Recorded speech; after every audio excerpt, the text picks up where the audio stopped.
Hello and welcome to the Fit to Transform podcast, where you learn how to train and diet effectively and, most importantly, how to maintain those results for life, once and for all. I'm Nikias Tomasiello, a transgender training and nutrition coach working online with anyone who's ready for a true lifestyle transformation, anywhere they may be in the world. As a friendly reminder, any and all information provided is for educational purposes only. You should consult with your doctor before implementing any changes to your diet and exercise program. With that disclaimer out of the way, thank you for being here. Now grab yourself a cup of tea or pre-workouts and enjoy. Yo, welcome back to the podcast. Today I'm sitting with Coach Jeff Hoehn. Not exactly in the same room, but in similar room on different continents. Jeff, welcome to the podcast. Yeah, thank you for having me. Looking forward to chatting with you. We didn't talk about this off air, but where are you located? I'm in the UK, specifically Liverpool. Gotcha. Awesome. Cool. Never been, but yeah, would love to get out there at some point. Where are you? I only know that you're in the central time zone. Yeah, so St. Louis, Missouri. So I'm like smack in the middle of the United States, like right in the middle. So it's like probably 2 to 3 hours to go from flight standpoint to go to either coast. So right in the middle. I suppose that's like a blessing and a curse, isn't it? Yeah, no one ever. I always tell people the only people that come here to St. Louis are either if you have family or you come through a business trip or something like that. But yeah, being in the middle, it's nice. I feel like feel safe here in the middle, and then it's less populated. Cost of living's a little bit lower here. We get all four seasons as well too here in like the Midwest. So I enjoy it, and if I ever want to get to certain weather, you can go to the West Coast, you can go south to like Florida and stuff like that. So yeah. That's really interesting. You're selling it well too. I've never been to that particular area, but now you're making me think, that's interesting. Well, I wouldn't, like I said, not a great place to vacation or anything, or if you're traveling from out of the country, not much to see here. But yeah, to live, it's not too bad. So. Fair enough. All right. Today, I am very excited to have you on because, as I was telling you off air and for the listeners, this is going to be a bit of a coach corner because Jeff and I are both coaches. And today, I really wanted to discuss with him a muscle gain primer phase because over a year ago now, I recorded a fat loss primer phase episode with Brandon Da Cruz. So, dear listeners, if you want to hear about that, there are 2 episodes, not just one, all about that topic. But today we're delving into a muscle gain primer phase. However, before we start, this is the question I ask all of my guests, Jeff. Who are you? What do you do? And why are you so awesome at it? Yeah, no, I love that. Little background. Yeah. So what I do, so I'm a coach, right? Like you said, we probably have the same type of audience there from that standpoint. So work with people online. I'm a big fan of, body composition, building muscle, right? So those are kind of the main focuses, but I like to take a health first approach with it, right? I think that's super important to make sure, health is in line and that's in a good spot, which I'm sure we'll, touch base on today. But a little bit about my background, how I got here. So always been into working out. I started out, just doing curls and push-ups and stuff, had my dad's weight. So did that for a while, and then just fell in love with it, and then I wanted to continue to learn more, so I pursued my master's, multiple certifications, and then ended up working with people in person to start, probably in like 2015 2016, and then transitioned fully over to like online capacity from that standpoint, and I've been fully online since 2021 and kind of started working online in 2017. So, 7 years, been coaching overall a little bit longer than that. And yeah, I'm a student of it. I love learning. I love listening to podcasts, love learning more, from research review standpoint, mass, things like that. Plus, I have my own podcast as well. And so I have guests on from that standpoint. I love to learn from them as well too. So that's kind of how I got into it. And yeah, just kind of a little background from that standpoint. Jeff, you're quite humble. I listen to your podcast very often and it's really good. So tell the audience what the title is so that they can find it. Yeah, no, I appreciate that. It's always nice to hear. I don't know how it is for you, but you're always kind of like, who actually listens to this podcast? So it's always nice to hear that. Uh, so the title of it is the mind muscle connection. So I actually had a mentor at the time, and he just kind of was like, "Hey, what do you think of this?" Because I wanted to. Basically, my thought around it is like people hear mind muscle connection and they think like, "Oh, the mind muscle connection, right?" Like from a Hmm. training standpoint. And yeah, maybe we can take it from that standpoint, but I want it to be like, hey, I'm a huge proponent of adding muscle. I think it's awesome. I think it's super beneficial. And then the mind muscle connection to tie it into like the brain and like learning more. And so that's kind of how we settled on that one. And he actually was the one that suggested that name, and I was like, dude, that's it. We got to go with that one. And so that is the title of it. And I put out about 3 episodes a week, one guest per week, and then 2 kind of solo episodes where I just go over questions from Instagram, and then questions from or just a topic that I find super interesting. Yes, the title is very clever and the content is really good. So, dear Thank listeners, you. it's the Mind Muscle Connection podcast, and you're going to have the link in the show notes. Now, thank you for your background, Jeff. That was really insightful. To start on the topic of our conversation today, Yeah. I like to begin with definitions to get everybody on the same page. So, before we even get to the what a muscle gain primer phase entails, can you please define what a muscle gaining phase is in your opinion? Yeah, no, absolutely. So I think there's probably your listeners have probably heard it called multiple names, a Hmm. bulking phase, a mass gaining phase, a building phase. So there's a lot of different names around it, right? And I think I personally like to call it a building phase because I feel like a lot of times when people hear massing or bulking, they think that this is going to accompany a lot of fat gain in the process, right? And I think it steers a Hmm. lot of people away from a muscle gaining phase, and so I like to call it a building phase, right? Because we're building our body up, whether that be from again adding muscle, or again maybe we're making sure that you're getting enough nutrients, the right nutrients, the right macros. Our goal during this phase is to build your body up, right? Versus you take a fat loss phase, you're kind of breaking your body down. And we know that that's likely not going to be the best for, long-term body composition change and whatnot there. So I like to call it a building phase. And so kind of my main goals of a building phase, muscle gaining phase would be one would be get out of a deficit. Okay. So just making sure that no matter what we do, our main goal is going to be, hey, we want to make sure we take time out of being in a calorie deficit. Just because we know that can come with, certain adaptations that kind of slow your body down. So again, like you could see things like thyroid slow down. Your sex hormones could start to get out of whack. Hunger goes up, energy levels go down, and so we want to make sure we get out of that state for a period of time. So that's kind of one of my main goals in a building phase, is to make sure we take some time out of that deficit Hmm. there with that. From there, obviously, building muscle is a huge part of the muscle gaining phase, right? That's what we call it, the building phase. So we want to make sure that we're also setting ourselves up to build muscle. And again, that's going to happen by being out of a deficit, at least being at maintenance, potentially a calorie surplus, which I know throughout this call we'll probably talk about. Do you need to be Hmm. in a surplus or not? But again, obviously the next goal there is to build muscle. And then on top of that, the third one's going to be during this process, we also want to minimize fat gain during that.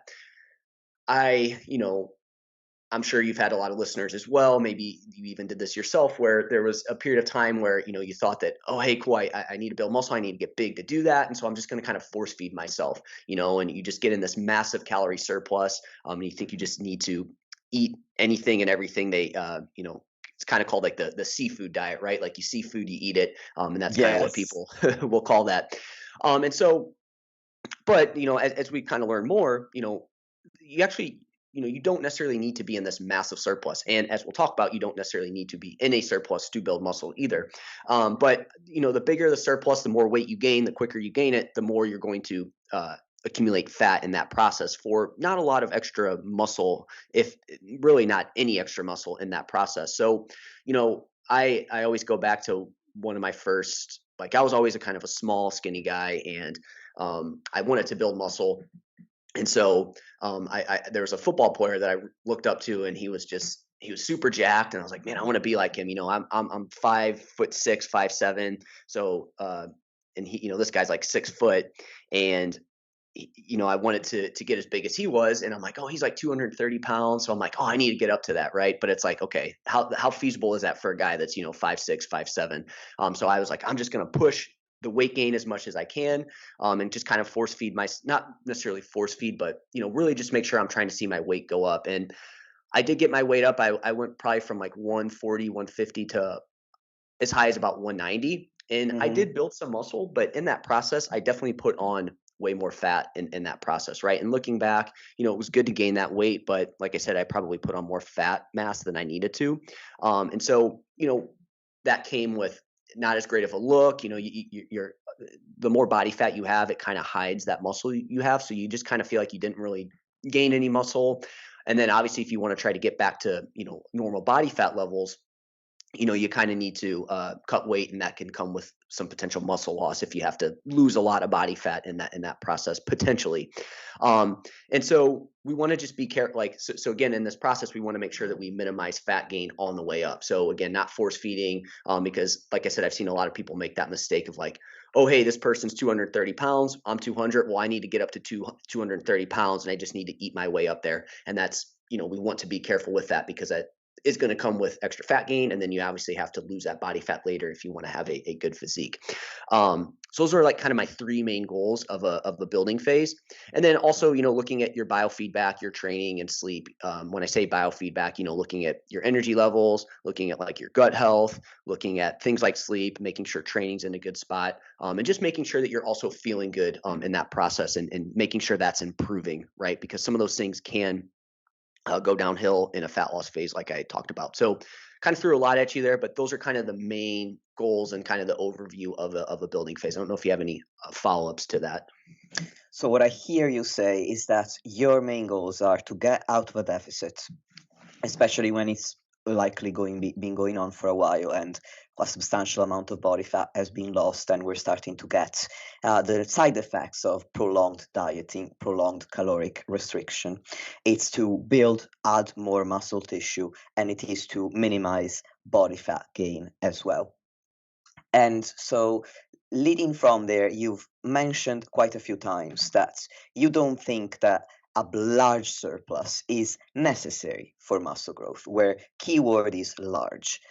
But what difference does a surplus make compared to maintenance? So when you say that a large surplus is unnecessary, is a smaller surplus beneficial in your view? And if so, why? Compared Y- to being a calorie balance or Yeah, maintenance.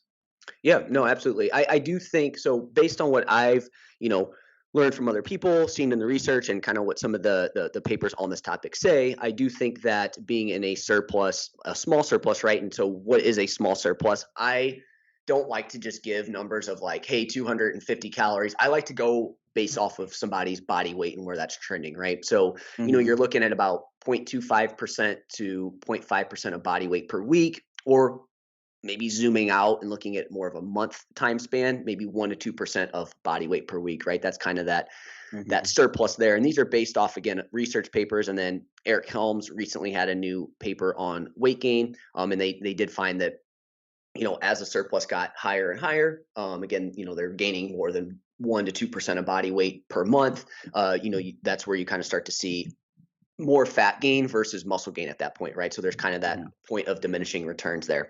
But again, if we were to look at maintenance versus a small calorie surplus, uh, a small calorie surplus, again, in that point, that 1 to 2% gain per month is likely going to be better than being at calorie balance for building muscle. However, just because it's better doesn't necessarily mean you aren't building muscle at calorie balance, right? I think a lot of people get that confused and think, oh, okay, well, I have to be in a calorie surplus. And that's not necessarily the case. It's just it could probably be a little bit, you will likely see a little bit more muscle growth over time in that calorie surplus. And so in saying that, I think your kind of next question on that was, why is that beneficial versus being at like calorie maintenance, Yeah. calorie balance there? And I would say the big thing would just be the extra energy that your body is getting at that point, right? Muscle falls low on the priority list in terms of like, once you kind of have your day to day kind of, once your body's like, okay, hey, we don't like our day to day things that we do are covered. What your body kind of puts muscle lower on the priority list, right? In terms of adding new Hmm. tissue, it doesn't necessarily see muscle as something that the more you have, the better, right? Because you have to think about this from an evolutionary standpoint. More muscle you have, that's more kind of energy that goes towards that. It's an energy costly process to build and maintain muscle, and so your body's kind of like, well, we're probably better off using this energy towards more basic bodily functions, right? Versus adding more muscle Hmm. past what it deems useful. And so that's kind of where, so then if you can bring in extra energy, it feels a little bit more comfortable to add tissue now at that point, because you have that extra energy at that point there with that. So that would be kind of the big reason why a surplus would be a little bit better. However, somebody did ask me this on Instagram a couple weeks ago. Is it the fact that you have more energy available to add more tissue, or is it that you have more energy for training? And I would say it's probably the first part, right? Again, just having more energy available for tissue. That's just kind of that optimal kind of uh, energy balance that your body likes to be in, to build more muscle. I do think the extra energy can probably help from a training perspective, but I think that's less of why a small calorie surplus is better, right? Than Hmm.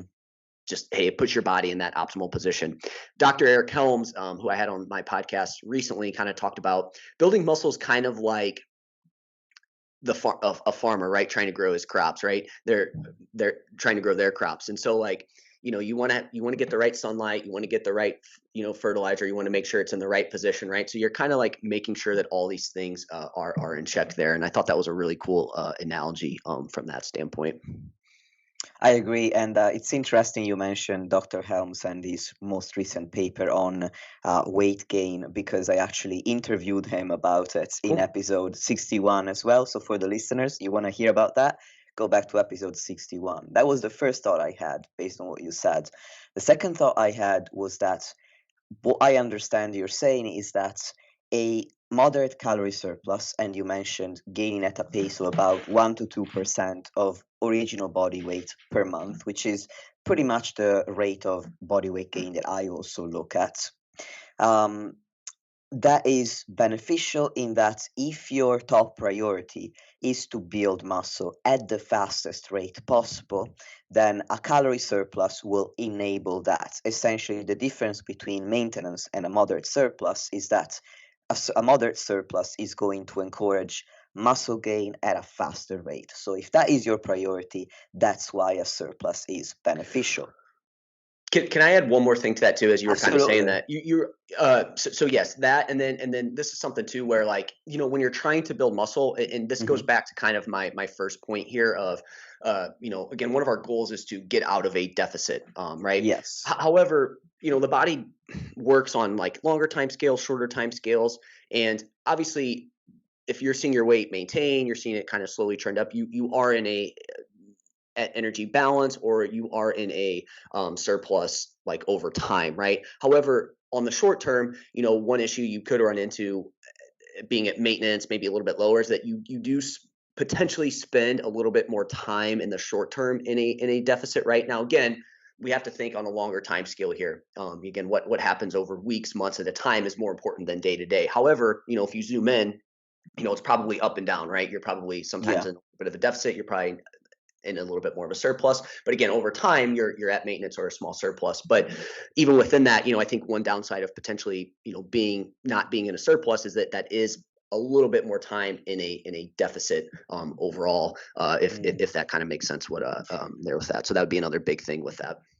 I think I understand what you're saying in that you're saying if you really zoom out and you're thinking, okay, I spent 3 months in a deficit. If I spend another 3 months at maintenance, let's say that the average calories across the 6 months is 1800. So 1500 in a deficit and 2000 at maintenance. Whereas if you went from a deficit for 3 months at 1500 calories to a surplus of 2200 calories instead of an average of over the 6 months being around 2000 calories 1800 calories. Now the average would be 2000, so the average calories over time would be higher. Is that what you're trying to say?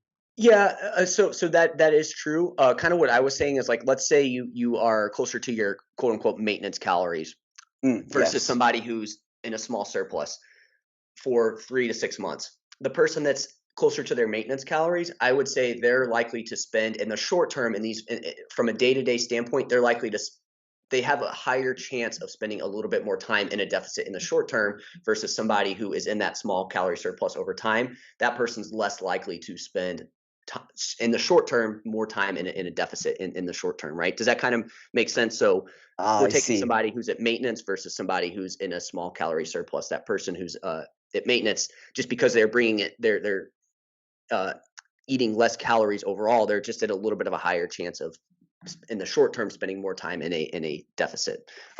If Yeah, that I makes sense. was zooming out a lot and you were zooming in a lot. But I understand where you were coming from. Thanks for clarifying. Yeah. Okay, so this is the difference between being at maintenance versus being in a small surplus. Now, I should have said at the beginning, when we talk about a muscle gain primer phase, I'm specifically referring to a muscle gaining phase in which you decide to go into a surplus. So that's why I called it primer. We are priming somebody to be able to make the most of a surplus. And this idea for the title and the topic came from a post that you, Jeff, recently made, where you talked about things that somebody can work on before they need to worry about getting into a calorie surplus. So I want to talk about the things to work on as Yeah. well. But first off, I wanted to ask you, so then, in your view, who is the best candidate to go into a surplus right away? Who doesn't have any things to work on before they can make the most of a surplus?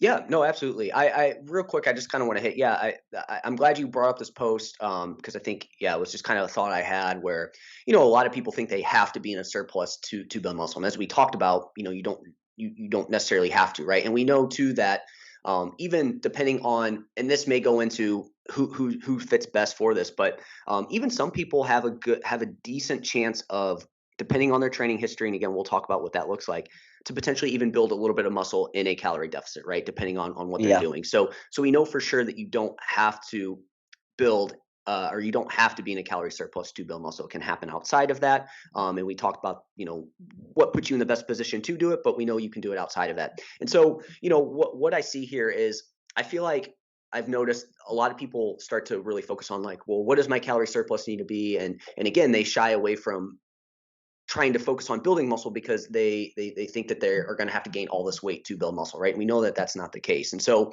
um, I find that a lot of people they have a lot of things they need to work on before there, and so you see people that one they can build muscle without that calorie surplus, and then two, if they do get in that calorie surplus, there's a lot of things that they can focus on before they can really kind of reap the rewards of that calorie surplus.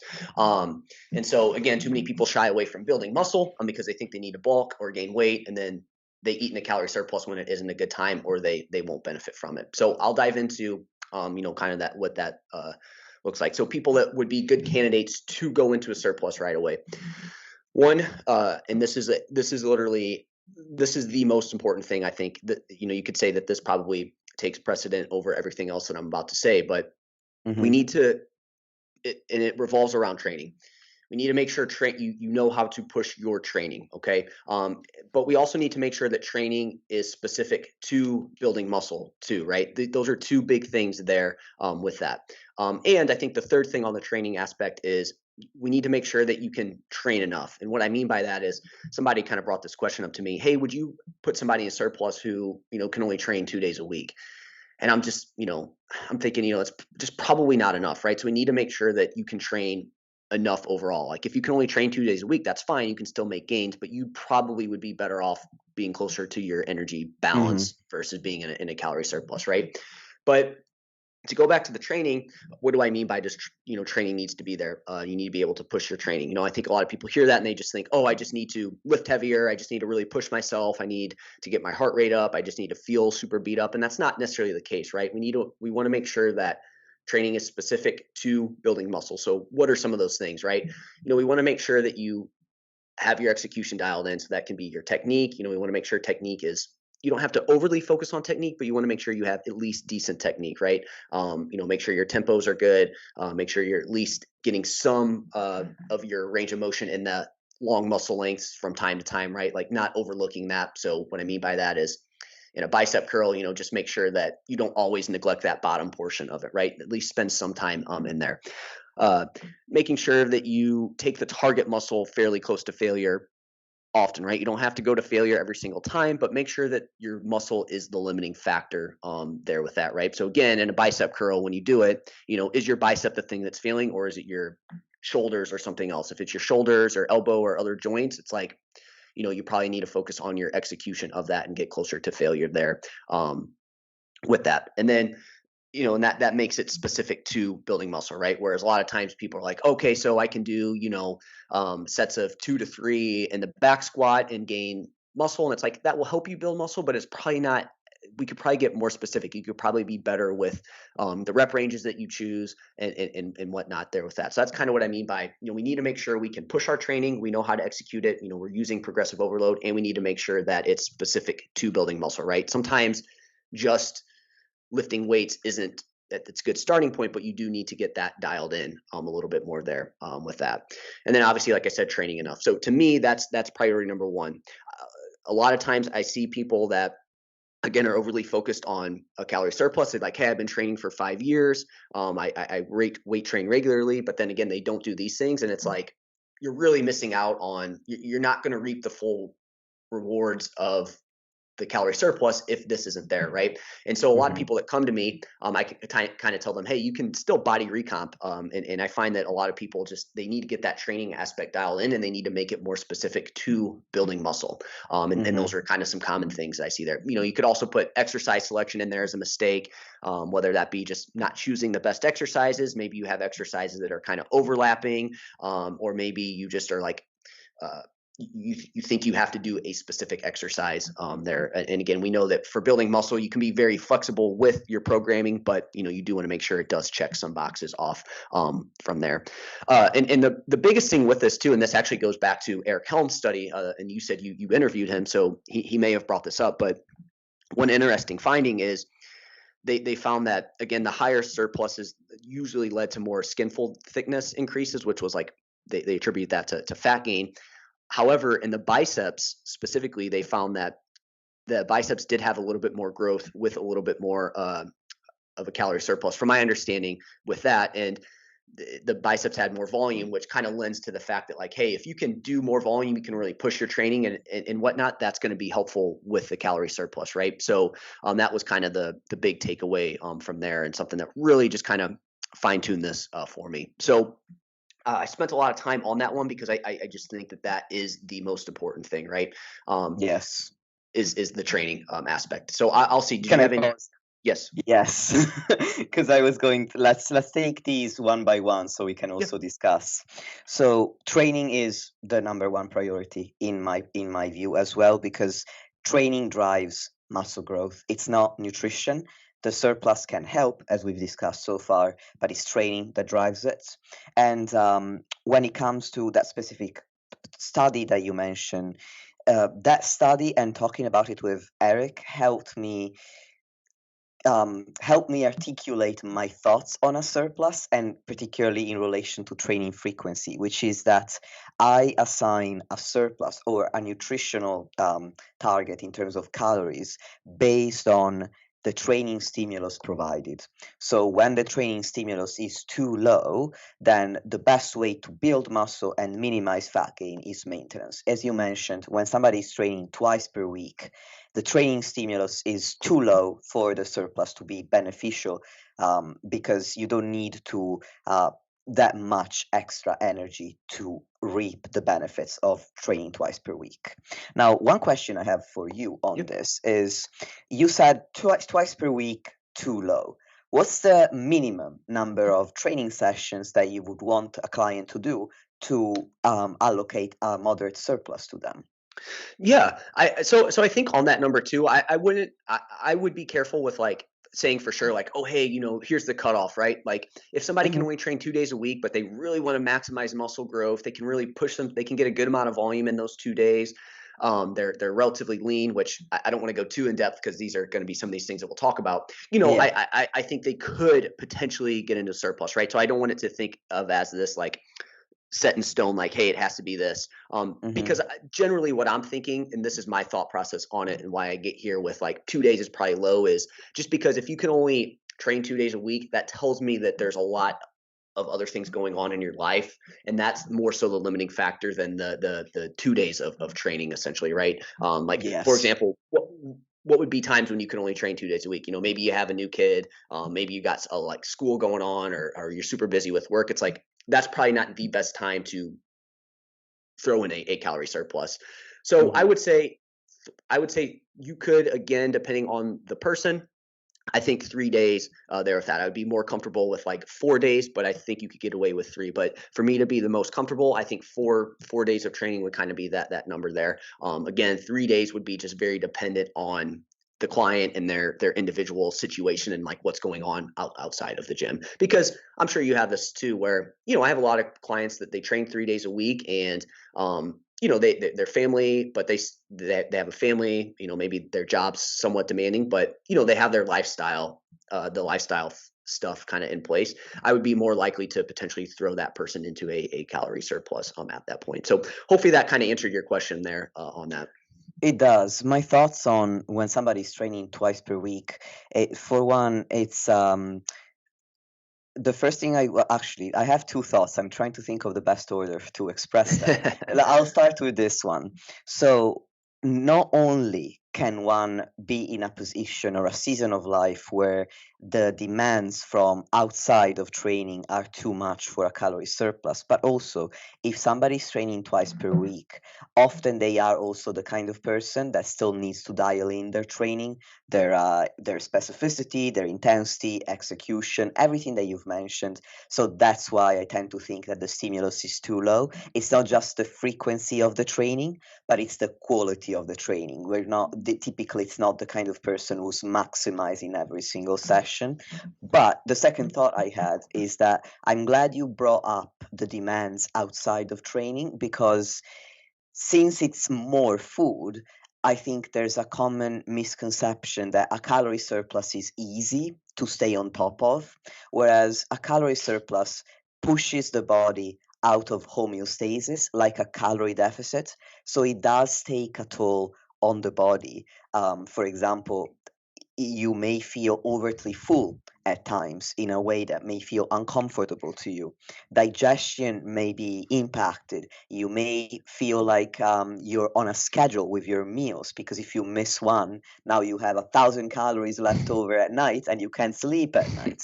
So there are aspects to a surplus that make it similarly challenging to a deficit. So I'm glad that you mentioned the importance of having been in a certain position in life to tackle a surplus, because I don't believe that it's something to overlook to get the best results out of it.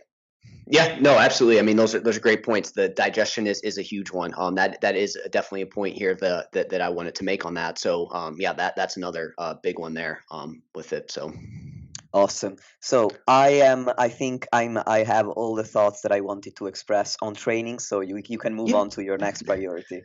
awesome. Yeah, and real quick, one last thing on training. You hit on this too. Like, I think if there's one big thing to take away from this, it's that, again, if you just think you're going to eat your way to gaining muscle, you're not, right? So you hit on that, and I think that's super important to say, right? And that's, again, why we're talking about the importance of training. Again, the surplus is only helpful if you can, if your training's there, right? If you're just in a surplus and you're not training, that's going to lead to more fat gain than you would like in that process.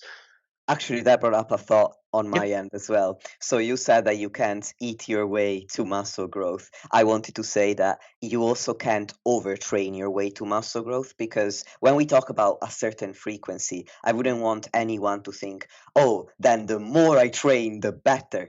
It's all very, very individual. I am reluctant to say that everybody must train at least 3 days or 4 days or 5 days, because the more you train, the more volume you're going to do per body part across a week of training. And more volume to a point builds more muscle, but your what is more for you is different for every person. So what I'm trying to say is that everybody has a certain volume requirement. For some people, the best volume is very, very low. For some people, it's really, really high. So I wouldn't want anybody to think, oh, well, then if I'm training, 6 days per week, then that is the best position to be in a surplus. Not necessarily if you're not able to recover and make progress from those 6 days. In my view, the best volume for you is a volume that's realistic. So you can actually get in the gym those many times per week. It's a volume that you're making progress on, so you're seeing progressive overload. It's a volume that makes you feel good, in that, yes, of course, training is demanding. Training close to failure is going to tire you out, to fatigue you. However, you shouldn't feel like you can't carry on with the rest of your life because after training you're KO'd and you need a nap every day. Yeah, no, those are great points, right? And I also think the last thing I would add to that would just be, your personal, what you enjoy, right? Some people enjoy lower volume, really pushing it, and then some people really enjoy higher volume and not pushing it as much. And I think, as you said, that quality is gonna you're going to find out where that quality is at, where that volume's at, right? Because again, like you said, if you're not feeling good in the process because you're doing super high volume, you're also trying to go to failure all the time. You'll start to notice that, right? So I think there Yeah. is a sense of that, and like all these kind of variables play they impact each other, right? So like you said, finding that is super important. So yeah, no, I'm glad you brought that up, because finding the like more is not always better. I heard this kind of analogy where it's like, with muscle growth, people kind of think, again, this goes to force feeding or just trying to eat more, and like you said, just trying to train more. It's kind of like Hmm. you're driving your car and you're slamming down on the gas, and it's like you're just trying to make it go faster, but you already maxed it out, Hmm. right? You can't get it to go any faster there with that, and that's kind of an analogy that really helped me with that, right? And again, to go back to my initial story here, I thought I could do that, right? I thought I could just train more. I thought I could just eat more and I would build muscle faster. But unfortunately, it takes time there with that. So, um, yeah, I'll go on to the next one. So, I think the next one that's super important is going to be your sleep, right? So, again, this kind of goes back to recovery, but I think sleep is another thing where, kind of like we said earlier, if you're training 2 days a week because maybe you just have a new child, and you can only sleep a couple time like a couple hours a night, it's super interrupted, that's probably not the best time to throw in a calorie surplus, right? Because chances are that's just going to lead to more fat gain than you would like, right? So we want to make sure sleep's on point. Now, this doesn't mean you need to sleep 10 plus hours a night and whatnot there, right? We just want to make sure that we're not completely screwing up sleep. I think anywhere from 6 to 8 hours is solid. And then within that, making sure your sleep hygiene is on point, right? Maximizing that quality of sleep as best as you can there with that. So that would be another big one. And the biggest reason with that too is there was a study where in a calorie deficit, they had two groups. I think one was sleeping 5 hours, one was sleeping like 8 hours. And again, remember, this is in a calorie deficit. They both lost weight. However, the group that slept 5 hours lost more weight from lean body mass than the group that slept 8 hours, right? So just kind of the importance there of sleep. So, you know, making sure that you are sleeping well is going to be super important. And then that goes back to the point you said where the recovery aspect of it, that's also going to make sure that you uh, train well. It's going to allow you to recover from training. So I think directly it will impact it, but I also think indirectly from a being able to push your training and recover from training too, right? That's going to give you more quality training sessions on there from that standpoint. So number two on the list would be sleep there with that. Excellent. And dear listeners, if you like to read, I actually wrote a comprehensive guide to sleep for muscle growth and fat loss, which I'm going to link in the show notes below, only because, Jeff, the study that you mentioned was cited in my article as well. I think it's seminal study in the area that really showcases how important sleep can be. Now, onto your point. I basically hammer the importance of sleep into every client who's gonna listen. Having said that, I'm glad that you played your own devil's advocate and you said you don't need to have perfect sleep, because realistically, none of us has perfect sleep. Was you mentioned 6 to 8 hours is what you believe to be beneficial. I also think, from a biofeedback perspective, dear listener, if you wake up and you feel refreshed, not in the first half hour to an hour of waking necessarily, because it takes a while to activate the computer for the system to come on, so to speak. So you might feel groggy for this amount of time when you first get up. But after that, if you feel consistently refreshed, then you know that regardless of how long you slept, your sleep was restorative and it essentially did the job. So if that's how you feel, your sleep is probably in a good place. Would you think, Jeff? Yeah, no, I agree 100%, right?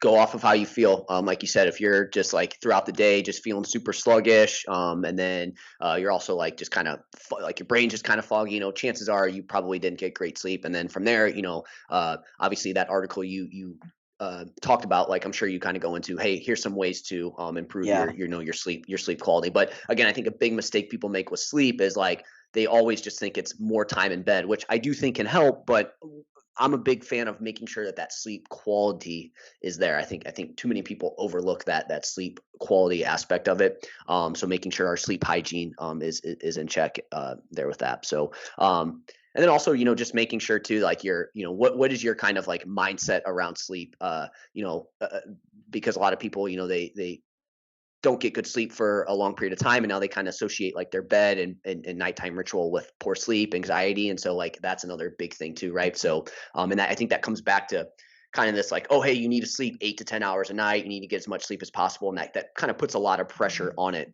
So I'm a fan of like, making sure that things that we do throughout the day and leading up to bed are in check for more versus more so like you need to be in bed by 8 o'clock at night or something like that. I agree. I think, as you said, pre-bed routine is really fundamental, but also what you do across the entire day is important. In that, I have clients who don't get enough sleep because they protect the small amount of free time that they have. So they don't have time in the day out because they're so busy with work, family, and other life demands to for themselves, really, for their me time. So what they do is they backlog this me time to the end of the day, and then they stay up until late because they didn't have time for themselves up until then. That's why not only is a pre-bed routine, in my opinion, really important, so sleep hygiene, as you called it, but also making sure that you are managing to the best of your abilities your stressors and your life demands and responsibilities, so that there is some time for you, so that you don't have to have this scarcity mindset where you're going to bed super late because you're trying to save those breadcrumbs of time that you have for yourself, which is easier said than done. I mean, I fell victim to this myself because, being self-employed and loving what I do, I do tend to work a lot. So I'm not speaking from a high horse. I'm no Zen guru on top of a mountain in Vietnam or anything. However, I do acknowledge that when I manage to give myself that me time during the day, then I go to bed at night and my sleep is so much more restorative. And I've seen that with my clients as well. Once we start actually building a solid routine that includes de-stressing, relaxing time, as well as sleep hygiene routine, their sleep improves, their mood improves, their well-being becomes so much more enhanced. Yeah, I mean, it has such an indirect effect on so many things, right? So yeah, I think it's super important. And like you said, it's easier said than done.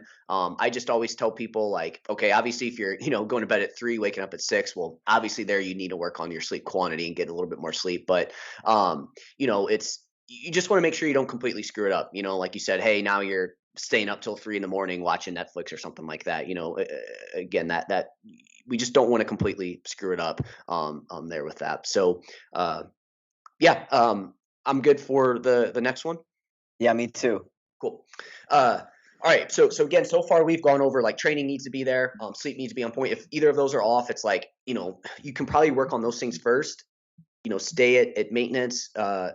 And or potentially a small deficit depending on where you're at, and you likely will see some improvement in building muscle before you need to go into a surplus. So my next one here is diet quality, nutrition quality, solid nutrition, right? So again, what like I guess what I mean by this is like making sure that one, your macros are in balance. So again, you don't have to like be within like a gram. You don't. There's not this perfect macro setup. We just want to make sure that you have a good balance, right? We want to make sure that protein isn't super low.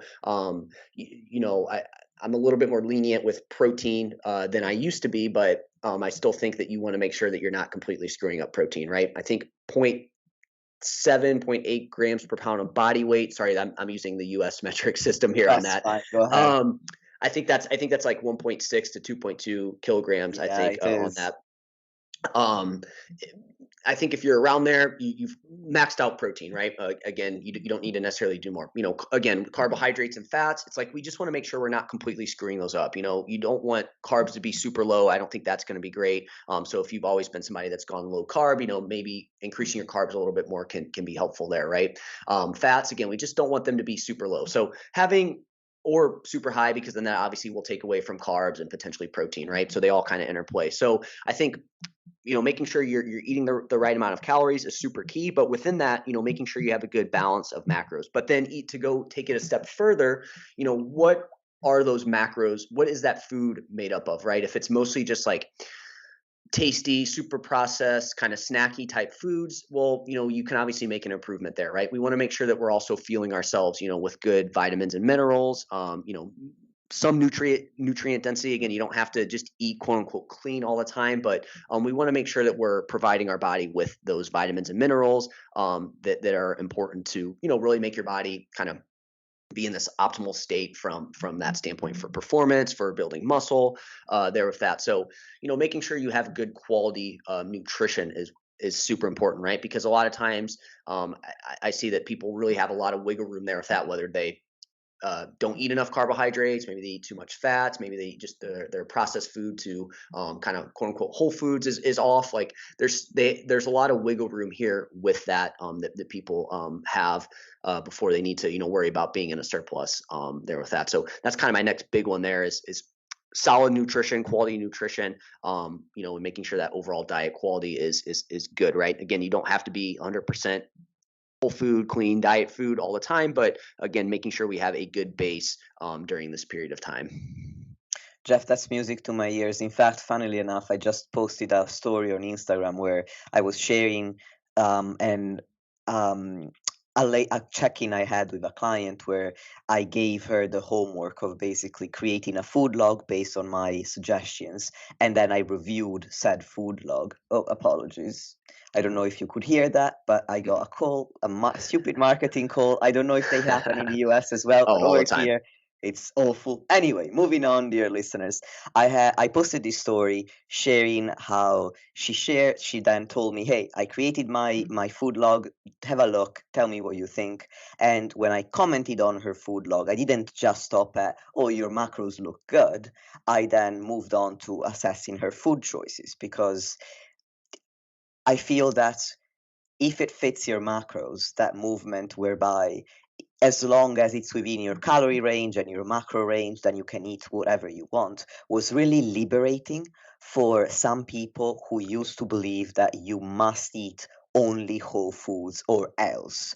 At the same time, it can also lead to the opposite issue where now you're filling up those calories and those macros with a lot of ultra processed foods that are not the best for your well-being if they make up the majority of your diet. So I'm really happy that you're mentioning not only the importance of calories and macros, but also the importance of what the food on your plate actually looks like.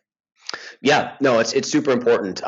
Like you said, it kind of like you said initially, it was, hey, you just have to eat super clean all the time, and you could see where if you go too far in that spectrum, where it's like, hey, I'm just using this because this is like kind of the basic food that people always talk about, like chicken, broccoli, and rice. If you feel like you need to have that for Hmm. every meal, it becomes really challenging to get in enough energy that you need for you end up risking not being able to eat enough food, right? Like for example, I have had somebody who on Instagram, they've reached out. We've kind of gone back and forth, and like she's always kind of struggled with like she knows she needs to build more muscle, but she's always kind of been in that fat loss mindset. And she was kind of telling me that Mm, like she really likes to eat high protein, really high fiber, right? Which, again, you come into the fitness community, you're like, oh, that's what I need to do all the time, right? But it can become very challenging to now, she's probably missing out on, the carbohydrates she needs, right? So you could see where if you fall too far on that side where you just kind of try to eat clean foods all the time, it's going to be really hard from a digestion standpoint. It's going to be really hard to get in enough food that you need. And you end up kind of being in this, you kind of break that first kind of goal there that we wanted, and that's getting out of a deficit, right? So you can take it too far, but then, like we talked about on the other end of the spectrum where, now it's like, okay, IIFYM, if it fits your macros, comes into play. Now people take that too far and they're like just eating Pop Tarts and Taco Bell and stuff like that all the time, right? It's like, okay, we need to find this happy medium here. But making sure you give your body the micronutrients it needs can really go a long way there. So yeah, again, super important there with that. agreed. What's your next priority? Yeah. So the next one is, and you hit on this earlier, is good gut health, good digestion, right? And I think this also kind of goes hand in hand with your diet quality, kind of overall like diet pattern, and then also sleep can impact this. So what I mean by this is if you're somebody that you're having a lot of gut health issues, and what I mean by that is maybe you're like super, like you get super bloated, or maybe like you get super constipated for extended periods of time, you're probably, you need to focus on that first before going into a calorie surplus, right? So like let's take the example of if you're always kind of constipated. If that's the case and you just kind of keep shoving, you just kind of keep shuttling all this food into your system, it's like now you're going to continue to get back up, right? And that's not going to be great from a muscle building standpoint, right? You're likely not absorbing all those nutrients, so that can become an issue. So we want to make sure gut health is in a good spot. And so what are some kind of things there that I focus on with that? Just some kind of low hanging fruit is one, sleep's going to be super important. Stress management overall, making sure you're in a, managing your stress. Not to say you can't have any stress, but we want to manage it. Making sure, like when we're eating, we're slowing down when eating. We're kind of eating undistracted. We're eating in a not super stressed state, right? Because it's going to be probably harder for your body to absorb all the nutrients that you're giving it. Alcohol is something that can really impact your gut health. And then any foods that you find that bother it, right? So for some clients, certain foods do just like bother them and they don't digest them well. So figuring out what that is there with that. And again, like we just talked about, having a good kind of balance of overall diet quality can be super helpful there with that. So, making sure that's in a good spot, I think is super important in this process. One thing that I also focus on is the diversity of the diet. So Yeah. having a variety of fruit and vegetables and different protein sources, different carb sources, different dietary fat, because we don't know a lot about gut health, but what we do seem to know is that the your microbiome seems to benefit from a diverse diet. So we can't say exactly which type of diet is the best for each person because each person's microbiome is different, but it seems that the diversity really helps to feed all the different species of bacteria and the other life forms that live inside us.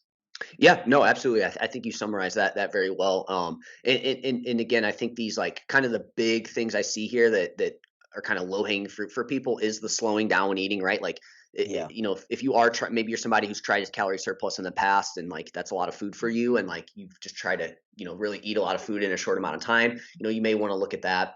Right. Another big thing I see there is like really high protein levels. Sometimes that can mess with it. But I think the big thing is that like what's going on when you're eating your food, making sure that's in a good spot. You're in this like kind of nice, relaxed state. You're slowing down, chewing your food up can be super helpful there with that. So, Absolutely. What is your next one?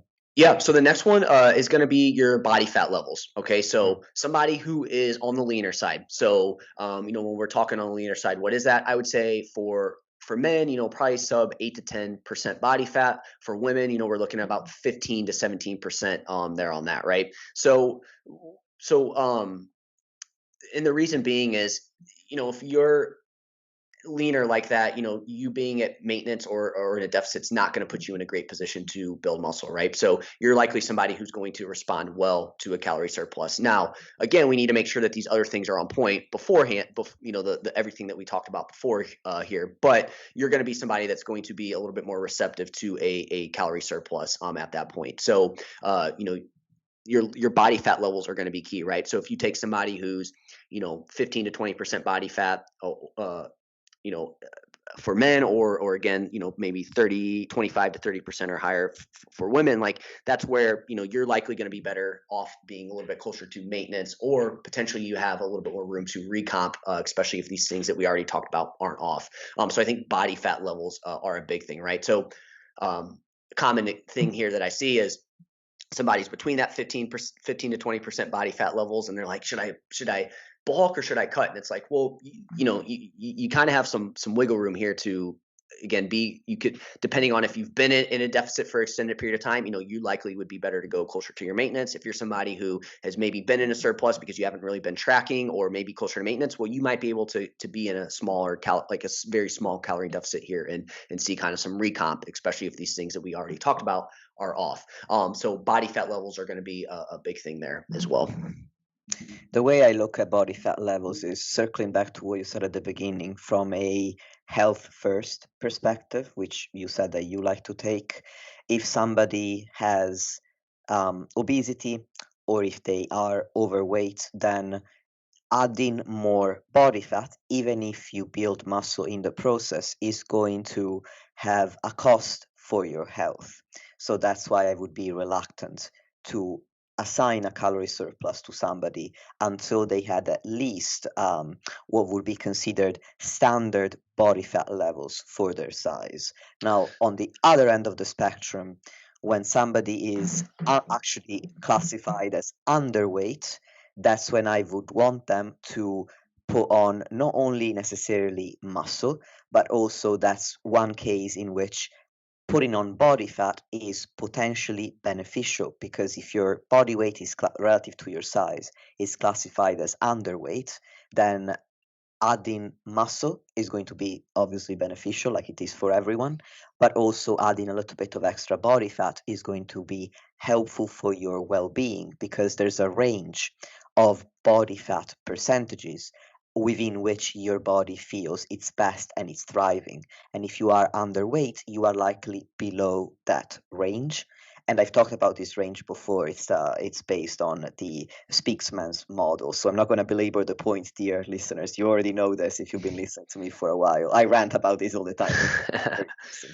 But anyway, that is what I would be looking at in terms of the extremes of body fat levels. Now, if you're square in the middle, so you're not overweight, you don't have obesity, you're not underweight, then you have the freedom to choose. Do you want to take it slowly and stay around maintenance, or do you want to really push your muscle growth as fast as is realistic while minimizing fat gain? Then you can go into a surplus. Yeah, no, I think you summed that up perfectly, right? If you're kind of in the in between, you kind of have that option there if you want. So really, it kind of comes down to what are you comfortable with there with that, and then also think about it this way, as you kind of hit on like the obesity side of things. If you are overweight, we talked about one of the benefits of a calorie surplus is that it kind of puts your body in that optimal position. Right? It's or one of the reasons why we want to have more energy coming in is because muscle is lower on the priority list, right? And so if you have a lot of body fat, you kind of have that surplus on your body, right? That extra energy is just kind of sitting there, right? So It's true. that's where why somebody that's in that position, they don't need to be like, oh, hey, I need to go into a surplus there with that. So and that kind of leads into the next one there, where, and you kind of hit on this, like if you're kind of in that in between where you kind of have the option. I would say the next person that would be a candidate to go into a surplus is somebody who isn't overly concerned about gaining a little bit of body fat, and Mhm. they're not looking, they don't care if they're not like super lean. there with that, right? So again, if you are somebody that's in between and you're like, you know what, I want to build a little bit extra muscle. I'm okay if I gain a little bit of body fat in the process. I'm not worried about being super lean. Well, you are somebody that would be a better candidate to go into a calorie surplus versus someone who's like, they maybe are really scared of doing that. They have a little bit of body fat on them already. It's like, well, we're most likely going to put you at maintenance or a small calorie deficit there with that. So again, if you're somebody who doesn't care about a little bit of fat gain, you would be somebody that's more of a candidate to go into a surplus right away. Yeah, mindset is really important because you're going to self-sabotage. If you're scared of gaining a little bit of body fat, then you're focusing on the wrong priority, in my view, in that if you're going into a surplus, the priority is to build muscle. So if you're looking at it only through the lens of, oh, well, I'm going to add body fat as well, then you're not prioritizing really muscle growth. You're not excited about it. You're going to self-sabotage. And that was the case for me for when I started. And I went through a fat loss phase. And after that, I was like, now I'm going to commit to a building phase in a surplus. And my surplus was I gained a pound. I got scared. I was like, gaining too fast. Better lower my calories now. Lowered my calories. And then my weight went back to where baseline. So I increased my calories again, gained a pound in 2 weeks. No, too fast. And that went on for months. And then in the end, I had to acknowledge to myself, dude, you are not building anything. Like, or rather, I was building muscle, but I wasn't in a surplus. So I was like, if your goal is a surplus, be in a surplus, man, because right now we're not doing that. So yes, mindset is really important. Interestingly, I found with my clients that going through a fat loss phase beforehand, if it is the right decision for you and your body composition at the time, can actually be beneficial because more than one client went through a fat loss phase successfully with me, maybe for the first time, because many people try and unfortunately do not succeed at losing body fat.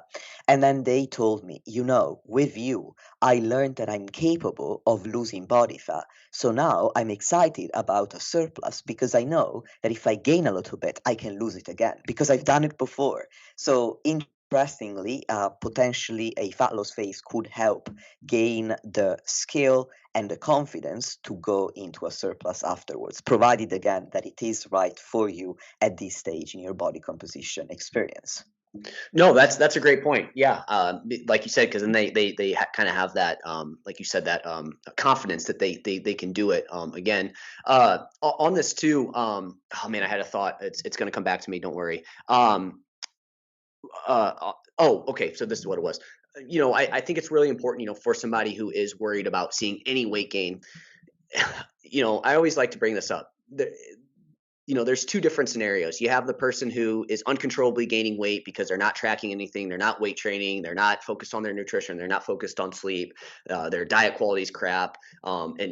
Yeah, in that scenario, you are likely, weight gain is going to be a lot of fat mass versus if you're somebody who you work out regularly, you weight train, you're doing these other things that we're talking about. It's slow and controlled. It's like you're going to be gaining mostly lean body mass in that process, right? So I think it's really important to like how you go about like what you do in the process of weight gain, weight loss is just so important, right? I think people just think of it too much of like, oh, weight gain automatically bad, weight loss automatically good, but like what you do within that, is super important. So for anybody who kind of has that mindset like yours, it can be super helpful to kind of reframe it and think about it from that standpoint. It's certainly ironic that the people who worry the most about gaining body fat are the people who need to worry about that the least. Yep, exactly. Yep.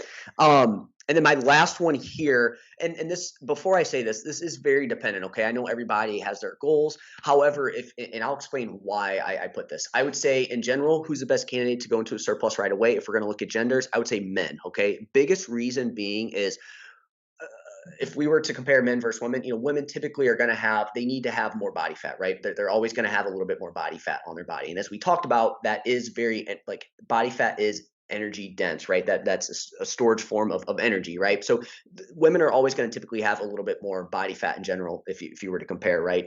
Which they need, right? So because of that, I would say men have a little bit more wiggle room to probably be in a calorie surplus to start, right? I think women can get away with recomping more than men can, right? And also to kind of back this up even a level further, I had a Martin McDonald on my podcast, and he kind of talked about why he doesn't think women should bulk, and one of the reasons is when in a calorie surplus, men tend to kind of upregulate their NEAT a little bit more versus women. Women tend to not do that as much, right? On average. So it's not for everybody.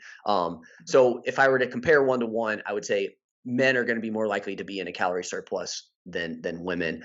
However, in saying that, everybody has their goals, and you should do what you want to do. So long as these things that we talked about are on point, just understand that you are likely able to get away with less of a calorie surplus from that standpoint.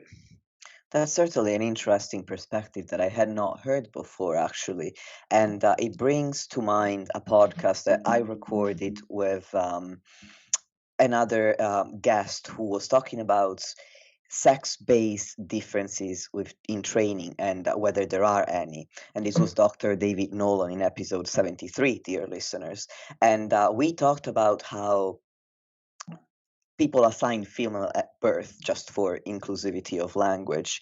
Yeah. And if they identify as women, they are typically initiated to resistance training later in life than people assigned male at birth. Like, for example, I often talk to other guys who were assigned male at birth, and they'll say, oh, I started lifting when I was 12, just like you just told me. I was lifting my dad's weight. If I had done that, it would have been really odd because at the time growing up, I presented as a female. People thought that I was a woman, and for me to lift weights, that would have been really strange. I don't even know if they would have thought it would if it would have been allowed. I wasn't Yep. interested personally, but it wasn't something that you heard about very often in my community about girls taking up weightlifting. So thinking about that also makes me think that perhaps it's not so much sex based, but it's a difference in training experience. In that, if you were assigned male at birth, you're already more advanced, so you're likely able to reap the benefits of a surplus. Whereas if you are assigned female at birth, perhaps you started training a bit later in life, so you still have a greater capacity to build muscle and lose fat at the same time, or recomping, even if you are at maintenance rather than in a surplus. So potentially it's not necessarily only a sex-based difference, but it's more so a It's societal difference between the sexes. societal, and then also body fat, right? Body fat levels, That's and true. then hormonal profiles, right? So we can take it from that standpoint, right? That would probably make a little bit more sense there with that. Your hormonal profile, your body fat levels, and then like you said, training history is gonna play a big role in that. So yeah, no, I'm glad you clarified that. Yeah, so I want to be, before we continue, Jeff, I want to be Yeah, respectful of your time. I can carry on for a while, but yeah, I want to I'm know, good. are you okay with that as well? Mhm. Cool. Okay, so we're good with this final point you've just made. Do you have any other priorities that you would want to cover? Nope, those were the ones I had listed there. Okay, so I would say my second to last question, which is related to this topic, is going to be clearly we've established so far that many of these aspects, if not all of them, are person dependent. So I don't expect that you're going to give a specific amount of time in answer to this question. But in your experience coaching people since 2015, 2016, how long would you see a client who needs to work on any or all of these aspects to be doing this before they're ready for a surplus? Just to give the listeners an idea of how long might you want to spend in this muscle building, muscle gaining primer phase before you go into a surplus. Yeah, no, that's a good question. And like you said, I think initially, or like you said initially, it is going to be very dependent on the person, right? So again, if you're somebody who maybe you've had a little bit of a break from training, but you've done this, you pick up on all these things very quickly. You're gonna be looking at a much shorter time frame versus somebody who doesn't have a long training history. Maybe you're a little less consistent with things. Obviously things are going to be a little bit longer there.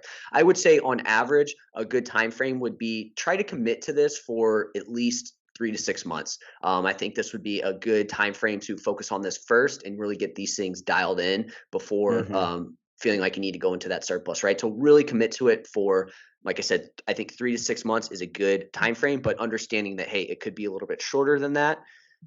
It could be longer too, right? I don't think there's anything wrong with, let's say, for example, you are somebody who maybe you are like you don't want to gain a ton of body fat, things like that. Like I don't think there's anything wrong with spending upwards of a year or longer doing this, right? If you're continuing to work on your training, making sure that's in a good spot, you're continuing to dial in your nutrition, you're continuing to work on your sleep, you're like, to me, you're still, so long as you go back to that very first thing that I talked about, one of the main goals, get you out of a deficit. So I think so long as you're doing that, you're making positive changes to your body there with that. So that would be my thing. I think 3 to 6 months on average. Understanding it could be a little less, it could be a little bit more, but there's also nothing wrong with spending much longer than that as well too. So hopefully I gave you kind of a good answer on that. I don't know if you have any follow-ups on that or anything. The way I would look at that duration that you indicated, which I largely agree with, is from a number of perspectives. Perspective number one is that if you are earlier in your training experience in committing to this kind of lifestyle, likely you may end up spending a little bit on the longer side of this range in this primer phase. Whereas if you're already a little bit more experienced, likely you may be closer to the 3 months mark, if not less. Another perspective that I have is that if you commit to this phase, you can also give yourself the opportunity to discover if you enjoy the results, because you may also have been led to believe that a surplus is the best way to build muscle. And while that might be true from a time efficiency standpoint, the best is relative. So you might find that at the rate at which you're building muscle, while staying in a muscle building primer phase, you're at maintenance or around maintenance, you're actually really happy. I have a client, shout out to M, who I know listens in sometimes. So M told me just very recently, I'm very happy to stay at maintenance. I like to see how my body is changing. I like the rate at which it is changing. I don't need to make things any faster or more demanding for me because they're also a self employed person. They work full time in a completely different industry. They don't have the bandwidth for more demands from a fitness standpoint. And that's an absolutely fair point. But also, by committing to originally staying at maintenance before a surplus, they gave themselves the chance to find out, hey, actually, this rate of muscle growth looks amazing to me. I'm really, really happy here. Similarly, if you are more like me and you're reluctant to put on body fat and you self-sabotage when you're in a surplus, or you tend to, then by being in at maintenance, you also give yourself the chance to find out that maybe it quite frustrates you to be at maintenance and not be able to put on muscle faster, which is ultimately what happened to me. I was like, well, I'm not seeing change at the rate that I know I'm capable of, so I better put myself in a surplus to make that happen. And that's how my mindset flip-flopped to a point where now I struggle far less with building muscle in a surplus. So these are the perspectives that I would be looking at your range of 3 to 6 months from.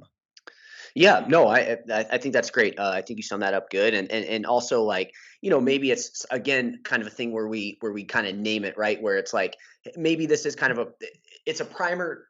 We should rename it to like a primer to a calorie surplus, right? Because I think a lot of times people hear like Yeah. primer and then it's like, oh crap, well I'm not making progress. And it's like, no, you are like you still, again, if we go back to our checklist of building phase, like you would, you're still building your body up and everything like that. So I would say if anything, maybe it's like reframing it to like a primer to like a calorie surplus, right? Because in that specific example, your client clearly Exactly. was improving their body composition. They were building muscle, right? Even though they weren't technically in that surplus. So Absolutely. Yeah, I will die on this hill. You can build muscle without a calorie surplus. I yep, believe that it's the popularization of bodybuilding culture has led to this misconception whereby you must be in a surplus to really build muscle, when that's not quite the case. For example, athletes in different sports who have nothing to do with bodybuilding, build muscle without really putting themselves through cycles of fat loss and muscle gain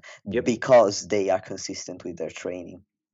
Well, and then too, I mean, this is kind of a whole separate topic, but like we've talked Mhm. about throughout too, like, I mean, you can even in a small deficit, if you're somebody who is new to training, you have maybe you're higher than 15 to 20% body fat, or more, you still need to dial in sleep, your nutrition can get dialed in. Like you have some runway there to also be in a surplus. Now, we want to be careful with Absolutely. that because then you can go, the longer you do that, the more things get dialed in, the more muscle you build, the longer you're in that deficit, there's going to start to be some diminishing returns there with it. But again, you have some flexibility here with all this. So Yeah, that's absolutely true. Just like you said earlier, if you have obesity, you already carry the surplus energy as stored body fat, so you can absolutely put on muscle while you're in a deficit to lose the excess body fat because your body has that extra stored energy. there, nothing pains me more than to see somebody who maybe is in that kind of category. They're pretty high body fat levels, and they're like, hey, should I be focused on building muscle or should I just lose weight? And it's like, oh man, I mean, you can do both, right? You need to be doing Yeah. both, right? Because then it gets to that either or where now they're just trying to drop weight, and we know how all that goes. So definitely important to make sure you weight train here, and whatnot, right? And so as we've been trying to say throughout, we're trying to dispel this myth that you have to be in a calorie surplus to build muscle. So hopefully we did a good job of it. I think we did. Fingers crossed. But on that note, what you've just said saddens me because I feel it disempowers people. Because there are people who carry excess body fat who feel discouraged because they really want to build muscle, but they think that since it's not ideal for them to go into a surplus and put on more weight than they already carry, then by focusing on fat loss, they're not going to be able to do that. And I think that is a very defeating thought to have. And that's why I hope that, dear listeners, this is now clear in your head and seared into your brain. You can absolutely build muscle in a deficit if you're in that kind of position. And you can also build muscle at round maintenance if you have more standard, let's call them, body fat levels. Now, Jeff, you've done a fantastic job.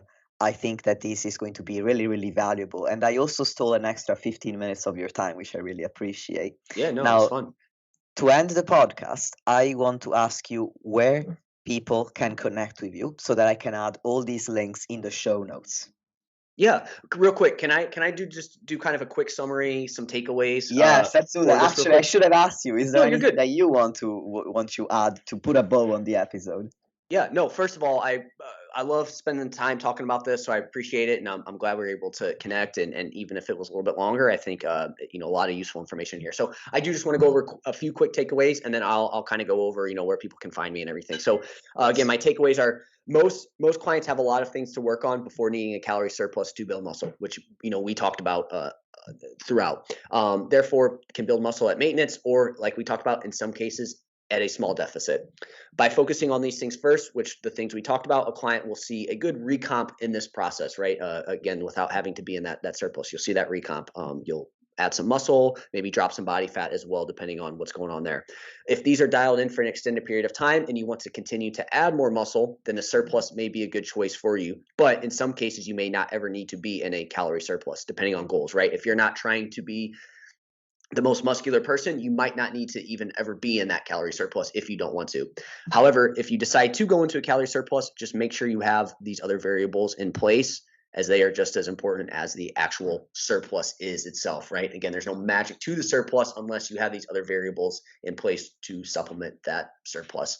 So just wanted to get that point across. Appreciate your time and asking me these questions. They were awesome. You're a great host. Did you have any follow-ups to that real quick before I go on to the last part? No, I think that was an excellent summary. And if we just get into the habit of summarizing each other's thoughts, we can go on forever. Because I Yep. also love to talk about this stuff, so I could go Yep. on all night. Cool. Well, where people can find me, again, my podcast, the Mind Muscle Connection podcast on Apple, Spotify, post on there 3 times a week. So check that out. And then Instagram, Jeff Hoehn _, and that's where I'm most active. I post I post pretty much every day. I do Q&As and everything like that on there. So those would be the best places to find me. I'm on YouTube, but same thing there. That's where I just kind of post my podcasts there with that. So excellent. Thank you very much. All of the links will be in the show notes, as always, dear listeners. Now, Jeff, thank you again. Listeners, thank you for lending me some of your time. It's always an honor and a pleasure to be in your ears, whoever is listening today, or in the future as well. And until next time.